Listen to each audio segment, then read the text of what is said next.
The 36 Stratagems. Series 1 Strategies for winning battles used when offensive action is advantageous. Episode 2. Besiege Wei to Rescue Zhao means to attacking an enemy's weak point or rear, forcing them to return to reinforcement. To unite against the enemy is not as good as dividing the enemy, and to attack the enemy's strengths is not as good as attacking their weaknesses. Here is the story below. In the early Warring States period of China, 7 powerful states, Qin, Chu, Qi, Han, Wei, Zhao, and Yan, waged a series of fierce wars to seize vast territories and endless power. In this tumultuous era, the fires of war were constant, and the air was thick with smoke. War became the only means of struggle and survival for these states. In that era, Sun Bin of Qi and Pang Huan of Wei were both disciples of the strategist Master Guigu, having studied tactics in the secretive Guigu Valley. Sun Bin, a descendant of the famous military strategist Sun Wu from the Spring and Autumn period, was extraordinarily talented and gifted.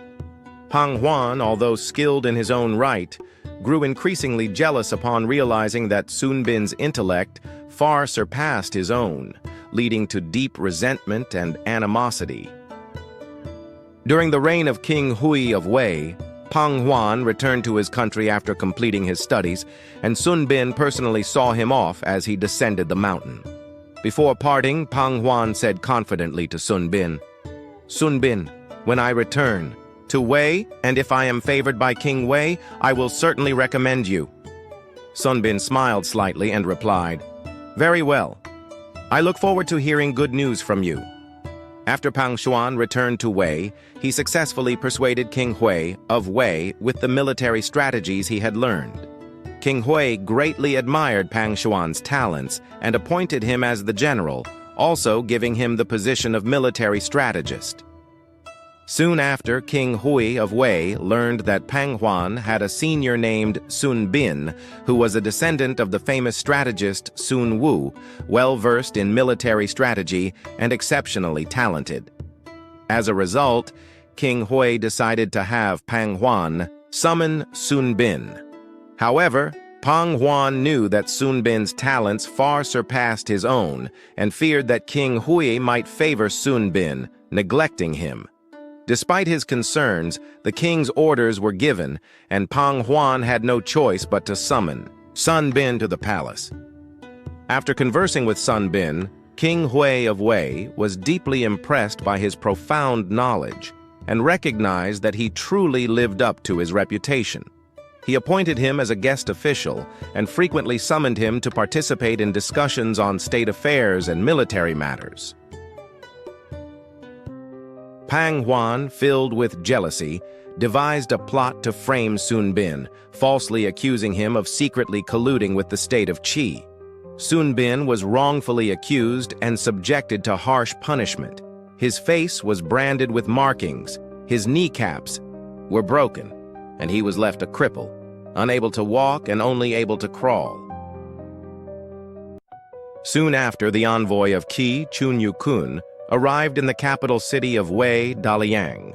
Sun Bin, disguised as a convict, secretly made his way to the inn where Chun Yukun was staying. Chun Yukun, already aware of Sun Bin's renowned reputation, hid him in his cart and quietly took him back to Qi. After Sun Bin arrived in Qi, he was granted an audience with King Wei of Qi. King Wei greatly admired Sun Bin's military talents and appointed him as the military strategist. In 354 BC, King Hui of Wei planned to attack Zhao and called upon Pang Huan for advice. Pang Huan said, "The reason Zhao is so bold is due to its alliance with Qi. However, Zhao itself is not strong. If we send troops to attack Zhao, we will surely succeed with ease. Once we defeat Zhao, the Qi-Zhao alliance will collapse, and Qi will lose its support, becoming weak and vulnerable." King Hui of Wei, deeply impressed by Pang Huan's precise strategic analysis, immediately accepted his advice. Consequently, he appointed Pang Huan as commander-in-chief to personally lead an army of 80,000 troops in an expedition against Zhao. In less than a year, Pang Huan led the Wei army of 80,000 troops, advancing with unstoppable momentum, and attacked the capital of Zhao, Handan. The Wei army surged toward Handan like a tidal wave, surrounding the city tightly. With overwhelming force, it seemed as though they had the fate of the entire state of Zhao in their hands. The envoy of Zhao, filled with urgency, hurried to the court of King Wei of Qi, urgently pleading for military assistance. He anxiously said, "The situation in Handan is critical. My king is willing to give the land of Zhongshan to your majesty, as a reward in exchange for your help in rescuing Zhao." King Wei of Qi, who had already intended to aid Zhao, saw the envoy's desperate plea and immediately agreed to his request without hesitation. King Wei of Qi immediately appointed Tianji as the general and Sun Bin as the military strategist, leading the army to rescue Zhao. Under the leadership of General Tianji and military strategist Sun Bin, tens of thousands of Qi troops marched westward with overwhelming momentum and high spirits. The cavalry galloped, flags fluttered in the wind, and the entire army moved forward like an unstoppable force, charging ahead with determination. Sun Bin sat in his cart, deeply focused on planning the next strategy, quietly devising a meticulous plan for the upcoming battle. One day, in the military tent, Tianji urgently asked Sun Bin how they should proceed with the next move. Sun Bin thought for a moment, then calmly said, "The elite forces of Wei are all away at war, and the defenders at home are nothing but old, weak, and disabled soldiers. General, you can lead the army straight to Wei's capital, Daliang. The Wei army will undoubtedly abandon the siege of Zhao and march back to defend. This way, not only will we save Zhao from its predicament, but we will also have the chance to defeat the Wei army while they are exhausted from their march." Soon, Tianji led the Qi army on a rapid detour, crossing treacherous terrain, and quickly approached the capital of Wei, Daliang. As the Qi army's footsteps grew closer, King Hui of Wei received the news and was shocked beyond belief.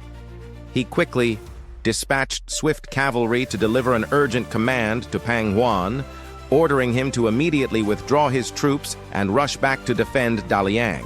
By this time, Tianji's army had already arrived at the outskirts of Daliang, with flags flying, war horses neighing, and soldiers lined up in perfect formation, exuding an overwhelming momentum. The entire city was shrouded in the impending shadow of battle. The capital of Wei was facing an unprecedented threat. Upon receiving the order, Pang Huan was immediately thrown into a state of panic. Faced with the urgent situation, he had no time to organize or rest his exhausted troops.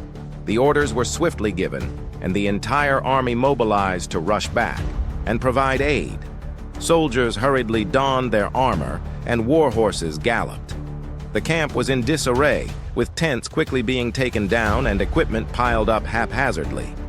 Soldiers, not daring to rest, rushed toward their horses, preparing for battle. The entire Wei army appeared frantic and disorganized, as if there was no time to delay. Along the way, Pang Huan was filled with anxiety and urgency. Overwhelmed by haste, he became overconfident and careless, focusing solely on reaching their destination, neglecting to adequately prepare weapons and supplies. The soldiers had been marching for days without proper rest, exhausted and worn out. Their steps were heavy, their faces haggard.